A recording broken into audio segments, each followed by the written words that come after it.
Dealer വന്ന് സുധിയോട് പറയാണ്, ഇവിടുത്തെ ആദ്യത്തെ മുതലാളി ഞങ്ങളുടെ അടുത്ത് നിന്നാണ് കൂടുതൽ സാധനം എടുക്കൽ, അതിൻ്റേതായ മെച്ചം നിങ്ങൾക്കൊക്കെ ഉണ്ടാവും എന്നൊക്കെ. ഇത് കേട്ടിട്ട് സുധി പറയും, ഞങ്ങൾ അതിനേക്കാളും കൂടുതൽ കച്ചവടം നടത്തി കാണിച്ചു തരാമെന്ന് പറയും. ഇപ്പം തന്നെ ഞങ്ങൾക്ക് നല്ല സെയിലുണ്ടെന്നൊക്കെ പറയും. ഉള്ള കാശ് ശ്രുതി ആ ഡീലർക്ക് എടുത്ത് കൊടുക്കും. അവിടുത്തെ സെയിലിനെ പറ്റിയൊക്കെ ശ്രുതിയോട് പറയുമ്പോൾ അവർക്ക് സന്തോഷം. ശ്രുതി പറയുമോ, ആദ്യത്തെ കസ്റ്റമർ തന്നെ വർഷയുടെ അമ്മയായിരുന്നു, അതിൻ്റെ ഗുണം നമുക്ക് കാണാനുണ്ടെന്നൊക്കെ പറയും. ആ സമയത്ത് വർഷയുടെ അമ്മ അങ്ങോട്ട് കയറി വരികയാണ്. വർഷയുടെ അമ്മയെ കാണുമ്പോൾ സുധി പറയും, ഇപ്പം പറഞ്ഞതേ ഉള്ളൂ, വർഷയുടെ അമ്മയാണല്ലോ ഇവിടുന്ന് ഫസ്റ്റ് പർച്ചേസ് ചെയ്തത്, അതിനുശേഷം നല്ല കച്ചവടം ഉണ്ടെന്നൊക്കെ പറയും.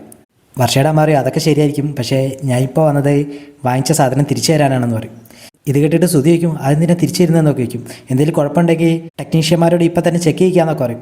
വർഷയുടെ അമ്മ പറയും, അതൊന്നുമല്ല, കാരണം ഇത് ഞാൻ വാങ്ങിച്ചത് തന്നെ നിങ്ങളെ വീട്ടിലേക്കാണ്. അവിടെ ഒരു സെൻട്രലൈസ്ഡ് AC കുറവുണ്ടായിരുന്നു, പക്ഷേ ഞാനത് കൊണ്ടുവന്നത് സച്ചിക്ക് തീരെ ഇഷ്ടമായില്ല, അവനാ സാധനം തിരിച്ചയച്ച് എന്നെ ഫോണിൽ വിളിച്ച് അപമാനിച്ചു എന്നൊക്കെ പറയും. ഇതൊക്കെ കേൾക്കുമ്പോൾ ശ്രുതിക്കും ചെറിയ ദേഷ്യമൊക്കെ തോന്നും. വർഷയുടെ അമ്മ പറയും, അവന് നിങ്ങളോട് നല്ല അസൂയ ഉണ്ടാവും, അതുകൊണ്ടായിരിക്കും അവൻ അങ്ങനെയൊക്കെ ചെയ്തതെന്നൊക്കെ പറയും. ശ്രുതി പറയും, കാശിപ്പോൾ തിരിച്ചു തരാൻ എൻ്റെ കയ്യിലില്ല, ഒക്കെ ഡീലർക്ക് കൊടുത്തു എന്ന് പറയും. വർഷയുടെ അമ്മ പറയും, അത് കുഴപ്പമില്ല, അതെൻ്റെ ഒരു ഗിഫ്റ്റായിട്ട് നിന്നോട്ടെ എന്ന് പറയും. ഇത് കേട്ടിട്ട് ശ്രുതി പറയും, താങ്ക്സ് ആൻറ്റി എന്ന് പറയും. ശ്രുതി പറയും, ഒരു 10 മിനിറ്റ് നിൽക്കും ആൻറ്റി എന്ന് പറയും. എന്നിട്ട് ശ്രുതി പോയിട്ട് ക്യാഷ് എടുത്തിട്ട് ആൻറ്റിക്ക് കൊടുക്കുകയാണ്. ആൻറ്റി ആദ്യം വാങ്ങില്ല, പക്ഷേ ശ്രുതി നിർബന്ധിക്കുമ്പോൾ വാങ്ങും.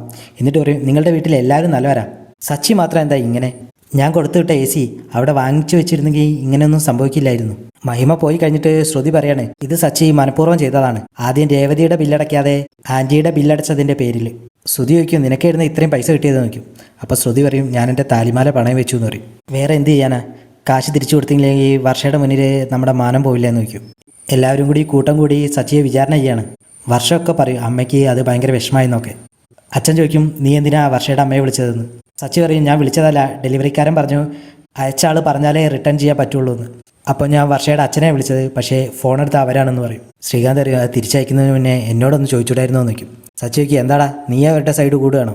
അമ്മ ഓരോന്ന് പറഞ്ഞ് സച്ചിയെ ഇങ്ങനെ കുറ്റപ്പെടുത്തിക്കൊണ്ടിരിക്കുകയാണ്. ഇത് കേട്ട് രേവതി പറയും, വെഡിങ് ആനിവേഴ്സറിയുടെ അന്ന് വർഷയുടെ അമ്മ AC വാങ്ങിച്ചു തരാമെന്ന് പറഞ്ഞപ്പോൾ അച്ഛൻ വേണ്ടെന്ന് പറഞ്ഞതല്ലേ, പിന്നെന്തിനാ അവർ വാങ്ങിച്ചു തന്നെന്ന് ചോദിക്കുമ്പോൾ അമ്മ പറയും, ഓ നീ അവനെ സപ്പോർട്ട് ചെയ്തോന്ന് പറയും. AC തിരിച്ചയക്കാൻ നീയായിരിക്കും അവനോട് പറഞ്ഞത്, നീ പറയുന്നതൊക്കെ ഇവൻ കേൾക്കുമല്ലോ. വർഷയും സച്ചിയെ കുറ്റപ്പെടുത്തുമ്പോൾ സച്ചി പറയും, ഞാൻ AC വേണ്ടാന്ന് പറഞ്ഞിട്ട് അവർ വാങ്ങിച്ചു തന്നത് എൻ്റെ അച്ഛനെ അപമാനിക്കാനാണ്, അത് അരിയാഹാരം കഴിക്കുന്ന ആർക്കും മനസ്സിലാവും എന്ന് പറയും.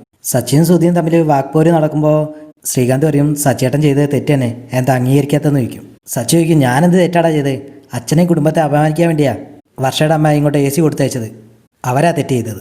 ശ്രീകാന്ത് പറയും, അത് കൊടുത്തയക്കുന്നതിന് മുന്നേ ഞങ്ങളോടൊന്ന് ചോദിക്കണമായിരുന്നു, ഇങ്ങനെ സ്വന്തമായിട്ടൊരു തീരുമാനം എടുത്തത് തെറ്റ് തന്നെയാണ്. ഇത് കേട്ടിട്ട് ശ്രുതി പറയാ, ഇവനതിന് ബുദ്ധി വിവരമൊന്നും ഇല്ലാന്ന് പറയും.